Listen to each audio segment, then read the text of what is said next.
Jeff says, does Dave know anything about how wrestling bear matches worked? How did they keep the bear under control? And did anyone ever get hurt doing these matches? People got hurt wrestling the bear. Nobody liked to work with the bear. I saw a bunch of them. They were, the first time you see it. They muzzled the bear, right? They muzzled the bear and they declawed the bear. The first time you see a bear match and you're a little kid, it's kind of something. Once you've seen it once, not, you know what I mean? There's really not much to it.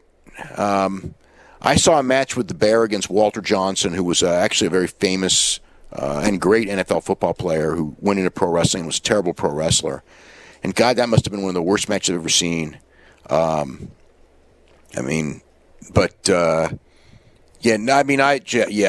liked working with the bear. I saw superstar Billy Graham work with the bear at the Cow Palace, and he just ran away. I mean, I think the muzzle came off and was just like, "Yes, I'll see you later," and he left, and he never came back. That was his last show in the territory. He just figured they saw me run away. I got no heat left, so he. Why did they book superstar Billy Graham? Well, he was on his way out anyway. It wasn't like he was at the peak. He'd already had his run. But I mean, with a bear. Superstar wrestled the bear on, I think it was a Christmas show of '71.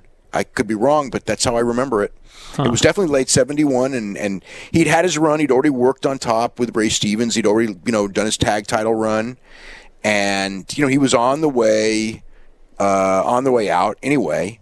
And Terrible Ted, the wrestling bear, was coming to town, and Billy was a big, strong guy, probably the biggest and strongest guy in the territory.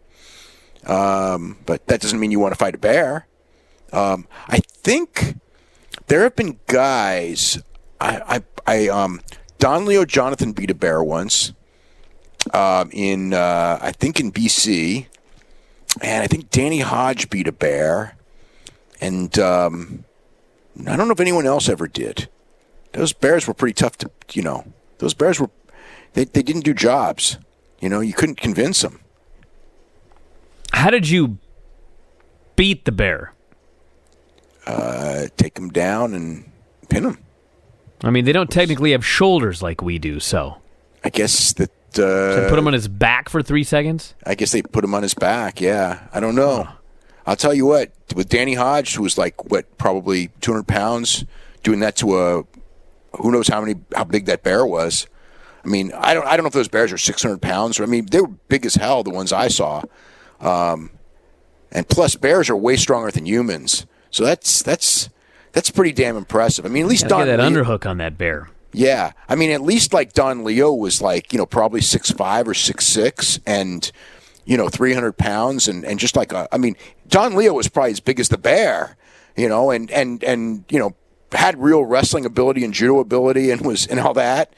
But Danny Hodge, granted, he's Danny Hodge and he's not a human being, but still, that's impressive as hell.